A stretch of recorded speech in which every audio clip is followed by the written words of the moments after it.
السلام علیکم ورحمۃ اللہ تعالی وبرکاتہ۔ محترم و مکرم سامعین و ناظرین، آج ہمارا موضوع ہے مائیں نسلیں سنوار سکتی ہے، یعنی ماں ایسی ذات ہے جو بہترین بچوں کی تربیت کر سکتی ہے اور بچوں کو بہتر زندگی فراہم کر سکتی ہے، بچے کو بہتر سے بہتر بنا سکتی ہے۔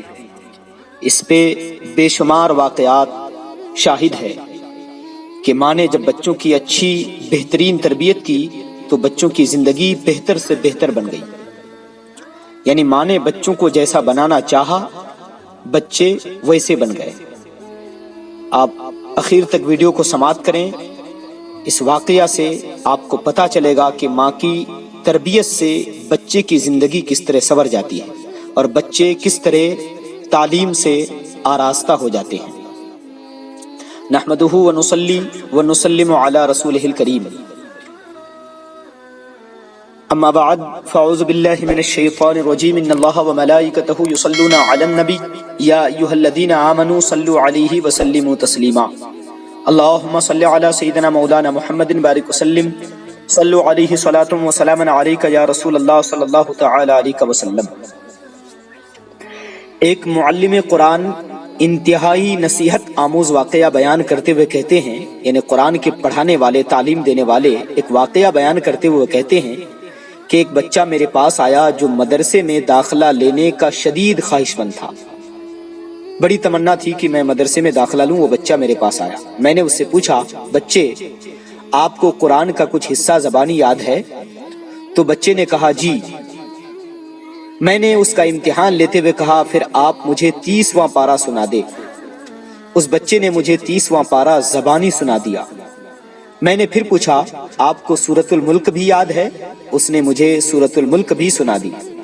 مجھے بہت زیادہ تعجب ہوا کہ اس چھوٹے سے بچے نے اتنی کم عمر ہونے کے باوجود قرآن کریم کا کچھ حصہ حفظ کیا ہوا ہے، بڑا تعجب ہوا۔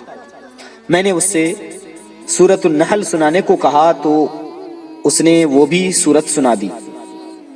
جوں وہ میرے سوالات کا جواب دیتا رہا، میری حیرانی بڑھتی رہی، حیرانی میں اضافہ ہوتا رہا۔ میں نے سوچا کہ اب اس سے بڑی سورتوں کے متعلق پوچھتے ہیں۔ میں نے کہا آپ کو سورۃ البقرہ بھی یاد ہے؟ اس نے ہاں میں جواب دیتے ہوئے کہا جی مجھے یہ بھی یاد ہے، اور ساتھ ہی ساتھ کسی غلطی کے بغیر اس بچے نے سورۃ البقرہ بھی زبانی سنا ڈالی، جو قرآن کی سب سے بڑی سورت ہے۔ مجھے بہت زیادہ تعجب ہوا اور میں نے تعجب کی حالت میں پوچھا، بچے لگتا ہے آپ نے پورا قرآن حفظ کر رکھا ہے؟ تو اس بچے نے کہا جی۔ یہ سنتے ہی فرط مسرت سے میری زبان سے بے ساختہ، یعنی خوشی میں بے ساختہ سبحان اللہ، الحمدللہ، ماشاء اللہ، تبارک اللہ کے الفاظ ادا ہونا شروع ہو گئے۔ پھر میں نے اس سے کہا آپ کل میرے دفتر میں، یعنی میرے آفس میں اپنے ساتھ اپنے سرپرست کو لے کر کے آئیے گا، یعنی اپنے والد محترم کو لے کر کے آئیے گا۔ میں بچے کے جانے کے بعد حیرت و تعجب کے سمندر میں ڈوبا ہوا آ رہا اور دل ہی دل میں تانے بانے بنتا رہا کہ یقیناً اس بچے کے والد دین کے پابند ہوں گے، نیک سیرت ہوں گے، قرآن کریم کے شدید محنت رکھنے والے ہوں گے، ہمیشہ قرآن پڑھنے والے ہوں گے، قرآن کے حافظ ہوں گے، جس کے نتیجے میں اس بچے نے اس نے اپنے بچے کو اتنی چھوٹی عمر میں قرآن یاد کرا دیا ہے۔ پھر مجھے اس وقت بڑی حیرانی ہوئی جب وہ کل صبح اپنے والد صاحب کو لے کر آیا تو اس کے والد صاحب ظاہری شکل و صورت سے بالکل متبع سنت اور پابند شریعت نہیں لگ رہے تھے، یعنی نہ اس کی داڑھی تھی، نہ کوئی ایسی صورت تھی جس سے پتا چلے کہ یہ شریعت کا پابند ہے۔ ایسا لگتا تھا کہ یہ شریعت کا پابند نہیں ہے۔ یہ صورتیں دیکھ کر مجھے تعجب ہوا۔ اس بچے کے باپ نے میری پریشانی اور استعجاب کو بھانپ لیا اور فوراً بولا، میں جانتا ہوں کہ آپ میرے اس بچے کا والد ہونے کی وجہ سے حیران اور ششدر ہو رہے ہیں۔ میں ابھی آپ کی حیرانی اور پریشانی ختم کر دیتا ہوں۔ اصل بات یہ ہے کہ اس بچے کے حفظ قرآن کے پیچھے میرا کچھ بھی نہیں ہے، بلکہ ان کی والدہ یعنی ان کی ماں کا ہاتھ ہے، جو بچوں کی تربیت کے حوالے سے 1000 آدمیوں کے برابر ہے۔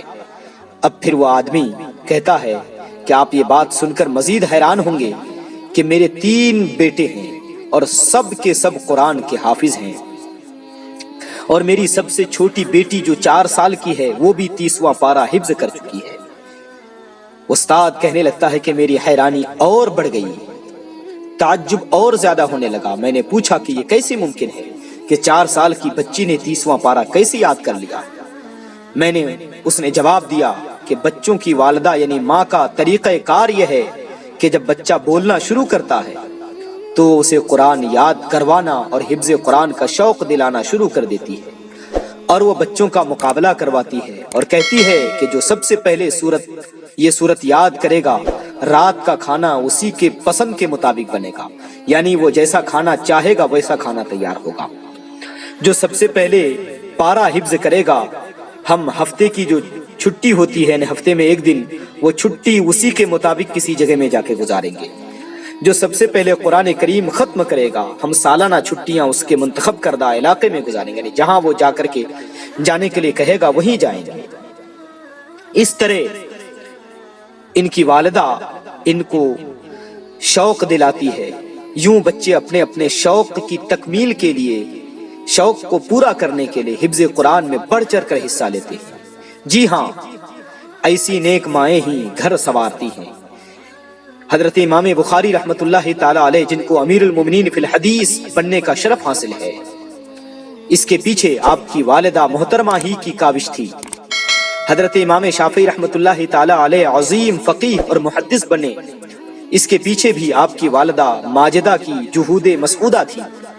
حضرت امام مالک رحمت اللہ تعالی علیہ کے امام دار الہجرہ کے منصب عالی پر فائز ہونے کے پیچھے ان کی والدہ محترمہ کا ہاتھ تھا۔ امام احمد ابن حنبل کے امام اہل سنہ والجماعہ کا لقب حاصل کرنے کے پیچھے ان کی والدہ محترمہ کی محنتیں تھیں۔ یاد رکھیے، نیک اور صالح عورت نصف معاشرہ نہیں، آدھا معاشرہ نہیں، آدھا سماج نہیں ہوتی، بلکہ معاشرے کی بنیاد اور ستون ہوا کرتی ہے۔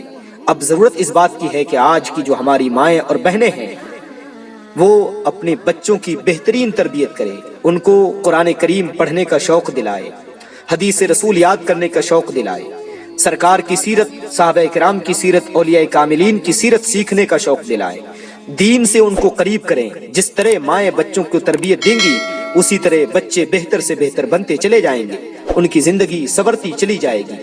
اللہ رب العزت کی بارگاہ میں دعا ہے کہ اللہ تبارک و تعالی تمام ماؤں کو اسی طرح اپنے بچوں کی تربیت کرنے کی توفیق عطا فرمائے۔ السلام علیکم ورحمۃ اللہ تعالی وبرکاتہ۔